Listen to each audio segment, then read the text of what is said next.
السلام علیکم ورحمۃ اللہ وبرکاتہ۔ شیطان کے 4 کام۔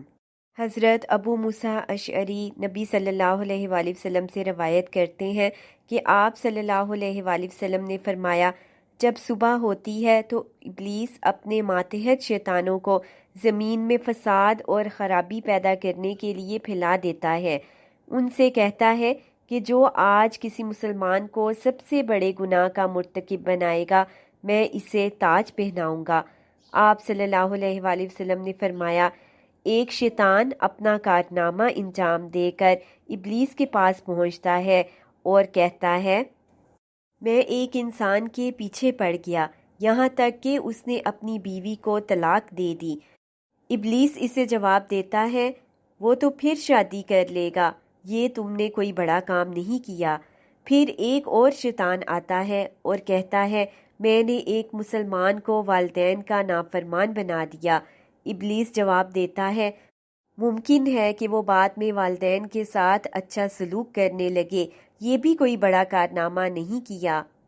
پھر تیسرا شیطان آتا ہے اور وہ اس کو بتاتا ہے کہ میں ایک مسلمان کے ساتھ برابر لگا رہا یہاں تک کہ اس نے ایک مشرکانہ کام کیا۔ ابلیس جواب دیتا ہے، ہاں تم نے یہ بہت بڑا کام کیا۔ اسے وہ شاباش دیتا ہے مگر اس کو تاج نہیں پہناتا۔ پھر ایک اور شیطان آتا ہے اور بتاتا ہے کہ میں ایک مسلمان سے برابر چمٹا رہا، اسے ابھارتا رہا یہاں تک کہ اس نے ایک بے گناہ مسلمان کو مار ڈالا۔ ابلیس کہتا ہے، بس ایک تم ہو، تم نے سب سے بڑا کام کیا، اور اسے وہ تاج پہنا دیتا ہے۔ یعنی شیطان باقی کاموں کے ساتھ جن کاموں پر انسانوں کو اکساتا ہے، ان میں سب سے بڑے کام یہ ہے کہ اس کی کوشش ہوتی ہے کہ وہ میاں بیوی میں لڑائی جھگڑا ڈلوائے، اور نہ صرف وہ لڑائی جھگڑے ڈلوانے پر خوش ہوتا ہے بلکہ وہ طلاق تک کرواتا ہے، اور اس کو وہ اپنے بڑے کارناموں میں سے سمجھتا ہے، اور اسی طرح اولاد کو والدین کی نافرمانی پر اکساتا رہتا ہے، اور جب اولاد والدین کی نافرمان بن جائے تو اس پر بھی وہ خوش ہوتا ہے اور اپنے بڑے کاموں میں سے ایک کام سمجھتا ہے۔ اسی طرح شیطان کا ایک اور بھی کام ہے کہ وہ لوگوں کو شرک کی طرف اکساتا رہتا ہے۔ اسی طرح دیکھا جائے کہ ہمارے معاشرے میں کتنے ہی لوگ شرک میں مبتلا ہیں۔ مشکل، پریشانی، آزمائش کے آنے پر اللہ کے آگے جھکنے کی بجائے شرک کی طرف وہ لگ جاتے ہیں، تعویذ دھاگوں کی طرف لگ جاتے ہیں، پیروں فقیروں کے چکروں میں پڑ جاتے ہیں، قبروں پر جا کر سر ٹیکنا، دھاگے باندھنا، یہ تمام کام ابلیسی کاموں میں سے کام ہے جس پر وہ خوش ہوتا ہے، کیونکہ شرک کی معافی نہیں ہے۔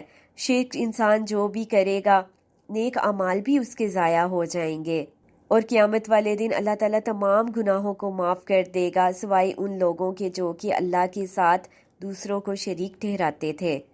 اور پھر چوتھے ایسے کام کا ذکر کیا گیا جس پر کہ جو ابلیس کے اوپر جو سردار ہے، جو بڑا ابلیس ہے، اس پر وہ ان کو تاج پہناتا ہے اور کہتا ہے کہ یہ تم نے سب سے بڑا کام کیا گناہ کا، اور وہ کام کیا ہے کہ ایک مسلمان کا قتل کروا دینا۔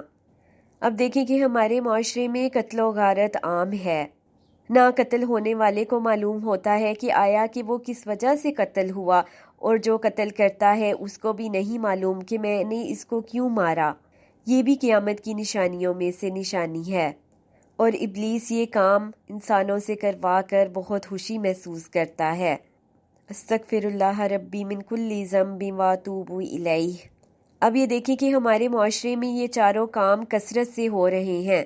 طلاق کا ریشو پہلے سے کئی گنا بڑھ گیا۔